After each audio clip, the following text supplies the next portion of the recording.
I'm Dr. Shahzad Mustafa with Allergy and Clinical Immunology with Rochester Regional Health and Clinical Assistant Professor of Medicine with the University of Rochester School of Medicine and Dentistry.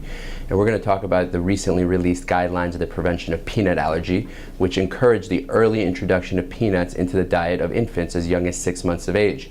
The guidelines divide infants into 3 groups: a low-risk group, where families are encouraged to introduce peanut into their diet without hesitation whenever they want, with sooner being better than later. Then there's a moderate risk group with mild to moderate eczema, and in these children, peanuts can still be introduced into their diet at home without hesitation. If there is reluctance or some nervousness on behalf of the parents, this could potentially be done in a supervised setting with a physician. Then there's a high-risk group of infants who already have severe eczema or egg allergy, and in these infants they should likely undergo testing prior to introduction of peanut, and this can be done potentially with blood work or skin testing with an allergist. And based on the results of the testing, the decision is made on how to best and most safely introduce peanuts into the diet, with the overall goal being to decrease the risk of peanut allergy in all of these infants. So what does this really look like at home? How do you safely introduce peanuts into the diet of a 6-month-old?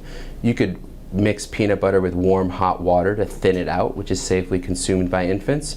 You can mix peanut butter into pureed foods that the infant is tolerating, such as fruits, vegetables, cereals.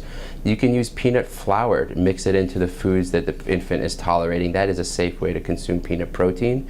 Or you can use peanut-based infant snacks, such as peanut-based puffs, which are safe and effective in preventing peanut allergy. So the goal is to safely introduce this to prevent peanut allergy. We always encourage parents with questions or concerns, because this is a big reversal from the previous recommendations, to discuss their concerns with their pediatrician or an allergist. Another great resource is peanutallergyfacts.org, which looks at the guidelines recently and gives you practical tips on how to introduce peanuts into the diet. But the allergy community is very excited that with these new guidelines we will start decreasing the incidence of peanut allergy in the United States.